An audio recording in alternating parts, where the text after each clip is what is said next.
Hi, I'm Chelsea. And I'm Sophie, and we are here to help guide you to the why behind your wellness why. Come join us on our journey.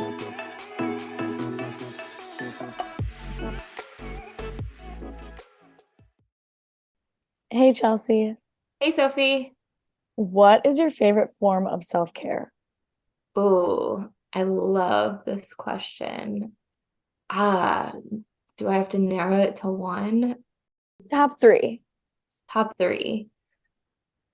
Okay, so I would say the ones that I'm consistent with, because I think that matters too, which I guess we could talk about a little bit in this podcast.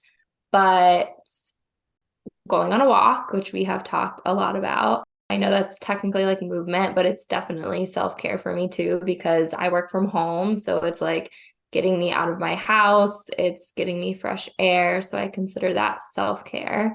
The second one is taking a bath and putting like all electronics away. So I don't take my phone, I just take a book. My last one would probably be, this is going to sound so cliche, but keeping up with skincare, like starting my morning with a good skincare routine and ending my night with a good skincare routine. I know that sounds so silly, but I No. feel like it just it wakes me up in the morning, makes me feel fresh. And then at nighttime, I use a little bit different stuff that like kind of helps relax me, calm me, set me up for a good sleep ahead. I love that. How about you? Okay. So some might think it doesn't count as well, but I'm going to say exercise. And I'm going to have to say walking as well. And self-care can look like so many different things. And then probably my last one is kind of like away from technology and with like a loved one, just doing like whatever. Because for my me time, which to me is self-care, is probably the workout and walk. And then yeah, I guess me time, like quality time with another individual. I love that. And I really like how you said about how self-care can mean a lot of different things because the list is endless. So you're exactly right. And I think, something that has helped me so much with self-care is thinking through like what does it help with, which again, I think depending on like if, for your example, like your self-care of like me time, your me time self-care might be for a different reason than like your social being with a loved one self-care. And one of the things which I know is a big reason we are talking about self-care and what we want to talk about today is burnout. So like one of the reasons that I find self-care so important is because it really helps me set boundaries around everything in life, and prioritizing, like you said, like your me time and your quality time with loved ones. It can really help with overall boundaries, which then can help with overall burnout. So yeah. No, I love it. And it kind of goes back to our podcast with Ryan about saying how if you're always just pouring into other people and not yourself, you're not going to be able to give your full self to other people. It's so true. And I think the more challenging thing is like, A, it's easier said than done. And also B, because I think both of us can relate, is like practice what we preach. So like I know at the beginning of this, we're like, yeah, self-care, this is what we do. It like makes us sound so good, but let's kind of take a step back and show that we're actually human. So let's talk a little bit about burnout. What is burnout? Have we struggled with burnout? And then kind of putting it all together, doing a full circle, wrapping it back to like the boundaries and self-care, giving some tips and tricks on that. Yes, love it. So I do have to say, I think that burnout can probably mean different things to other people and Agreed. look different to other people. So for me, I'd probably just have to say it's when I'm just like, oh my God, I need a vacation. And I have been sort of breaking my work-life balance boundaries and maybe not taking as much time for myself because I am an introvert extrovert and my job is pretty extroverted. So outside my job, I am not the most social a butterfly out there. And when I am, I just like I need my me time. And people know. I'm like, yeah, I love being alone as much as I love being social. But yeah, burnout, I think, is just like you're tired, simply put, not only like mentally tired, physically tired, just yeah. I think this is kind of what you're talking about, but something I struggle with is I'm also an extroverted introvert, right? That's what you said you are too. Yeah. I'm more introverted, but I do like to be social, but like only so much, right? So like I kind of am in this middle, so I guess like 50-50, where if I go days without like talking to someone, seeing someone, I get like super down in the dumps. But also like I get worn out really easily. Like individuals, I'll remember this like in my early 20s, newly living in Chicago, people are like, let's do this on Monday and this on Tuesday and this on Wednesday and this on Thursday. And I'm like, and when can I have my me time locked in my bedroom by myself? So I 100% get that. But I'm the same way. So like because my work is also, even though I do work from home and I do work alone, I'm working with other individuals virtually. So like I'm always on calls, always doing things. So when I get burnt out, not necessarily from like client calls, but just from work in general, being overworked, not setting boundaries, working 12 plus hours a day, never putting my computer away, all of those things can lead me to feeling burnt out. But then what I struggle with is then that leads me to want to be by myself, but then that leads me to stress out about my social life and feeling like I'm not providing and being there for others and having that quality time. And like you said, quality time with loved ones can be a form of self-care and a way to set boundaries. So like we said, burnout can be a lot of different things, but burnout to me, I usually find burnout in work for me first, just because I work from home and I always feel like there's something to do. I always feel like the list is never ending. So yeah, I just rambled on. I agree. And I feel as though what happens to me first is burnout in work, but then that can lead me to burn out in my self-care.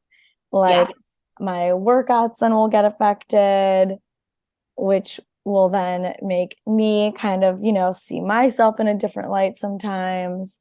And it's just like a vicious circle. It is, because I think the big thing with that is, and something I think everybody can agree on, no matter what their definition or what they're experiencing with burnout, is it's also you lack motivation.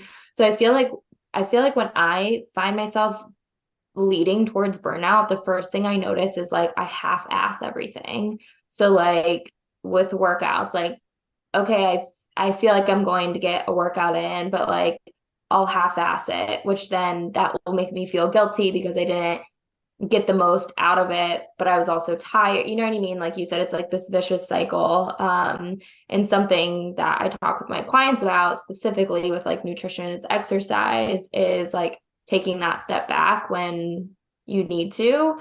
But burnout can look at like the same thing. Like sometimes, again, because I feel like I always have something on the to-do list in my head, I have to get it done. But in reality, if I'm just half-assing it and just doing it to cross it off the checklist, but not really fully doing it or getting it fully done, like I'm only halfway getting it done, then like that's putting more work on me versus if I would have just taken a step back and taken the break I needed and prioritize those boundaries and those self-care, I probably could have been more efficient, more motivated, and, had more progress in the long run.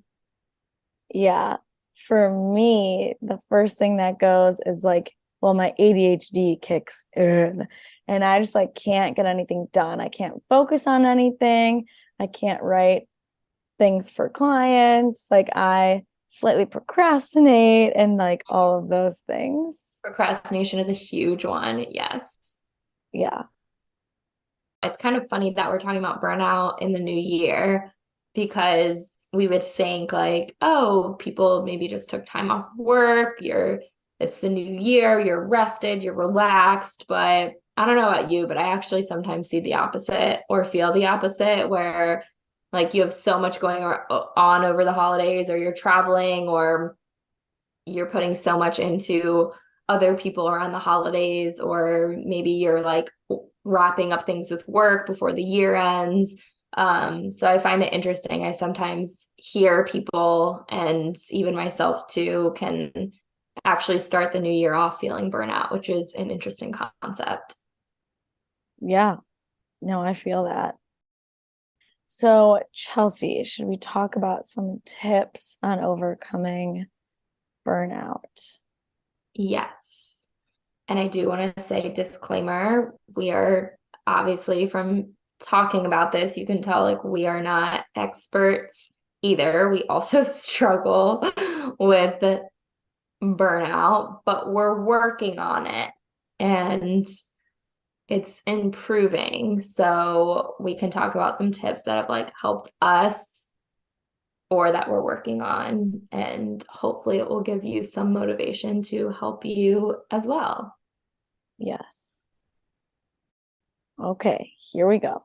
Um, let's see. Okay, these are things I try and do. I try and stay super consistent with my workouts and plan them the Sunday before so I just know what my week is going to look like and stick to that. And if I don't, like, it's okay. If I can't get my lift in, I'll just try and go on a walk, which is another one of my forms, which is also why I think it is important to have maybe like 2 to 3 forms of like self-care you can do. And I would say spacing out your time off with work, trying not to like only take it around Christmas or only around the 4th of July or Labor Day. Like take, a Friday or Monday once a month and things like that. And, as soon as you get the slightest inkling of feeling like you're going to get burnt out, I would say like, okay, what can I do? Like when I start to not be able to focus on my work, I'm like, okay, I should close my computer and like go have a snack or go on a quick little walk, like find myself for a moment and then like go back to work. But I would say those are like my major tips. Yeah. The other thing that I have found, this was a really good learning lesson for me the first year of entrepreneurship, is recognizing and accepting that burnout is even happening. Because I know with some individuals, also again, including myself, it's like we sometimes don't want to accept, like we want to keep going and keep going and keep going. And I see this with so many individuals and not even work related, just like life related. Like we feel like because of everything on our schedule, like we don't have that time. And the example that I gave in the very beginning is like an example for self-care and setting boundaries for me is skincare. Like that takes 3 to 5 minutes of my morning and 3 to 5 minutes of my night. It is not time consuming whatsoever. If you're listening to this podcast, you have that time, right? Like you might be doing something else. You might be multitasking, but like we can all fit in boundaries and self-care in one way, shape, or form. It might not be a big vacation. It might not be all this time off, but I think the first thing before we even move towards that steps is reflecting and realizing and accepting that it's even happening. So then we can help figure out what that next step to work towards getting rid of or getting out of burnout, what that looks like. Yeah, like just asking yourself, like, okay, what do I need right now? Yeah, yeah.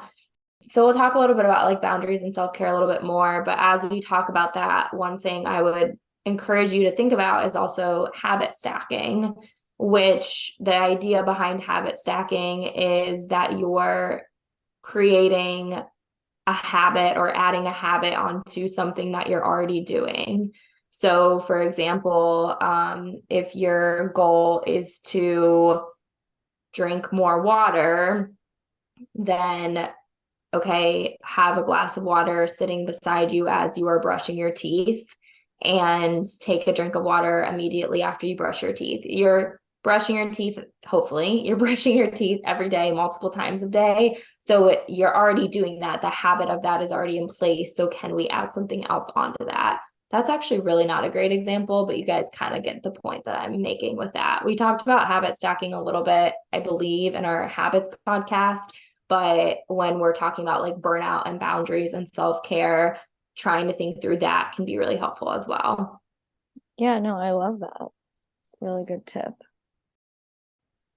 Okay, so let's talk a little bit about boundaries because I know I tend to break them a little bit when I'm like feeling good, I have to say. I've noticed this year. And then, which I would like to say is okay, but it's not, right? We want to be as consistent as we can be with boundaries so then they stick. Because I do notice when I am tending to start burnout or I am burnt out, I am more apt to say no to people. But again, that's like almost a little bit too late. So I think, taking a look at your life, which this can be our food for thought, kind of like see where you could or would like to create better boundaries and maybe just like pick honestly like 1 to 2 boundaries. Like I try not to text clients at nighttime because that's my me time. And I try not to text them on weekends except like Sunday afternoon, if needed.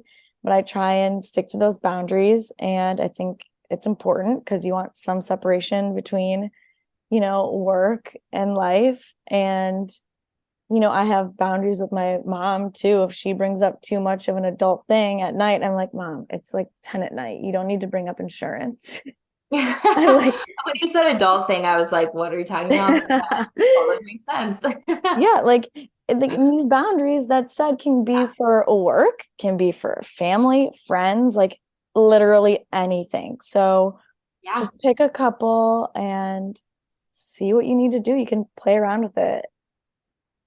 Yeah, I don't think there's a right and wrong. And like you said, playing around with it is a good way Yeah. to put it because it is going to take experiment. And I think that goes back to what I was saying with burnout is like, if you don't even know what boundaries you need, you're never going to set them. So the first step before you even change the boundary or set the boundary is like realizing what is bothering you or realizing where those boundaries are needed. And Yeah. like you said too, I don't think changing all of them are going to happen at one time, but even just picking one thing to work on, one thing can make a huge difference. And I'll give an example. This is kind of an example of self-care, but it's also an example of a boundary too. So it goes hand in hand together.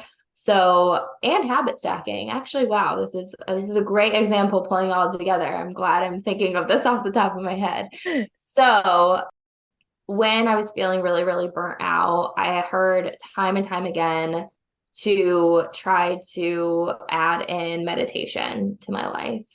And I tried every app, every video, every resource that both friends, family, professionals gave me. And I just couldn't.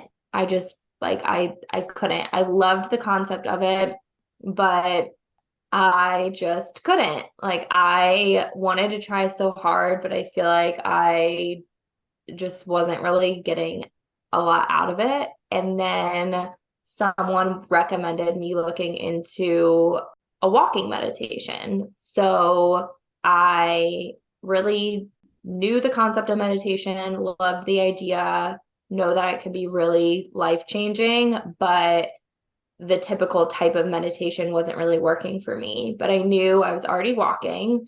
So I looked up some walking meditations and added that in. And then from a boundary standpoint, when I try to walk is middle of the afternoon, because again, with me working from home, I'm not walking through an office where like I'm walking to and from meetings. Like I'm literally in my office space in my house, very sedentary. So for me to get out of the house and add that walking in is a really good way to set a boundary of stepping away from work in the middle of the day.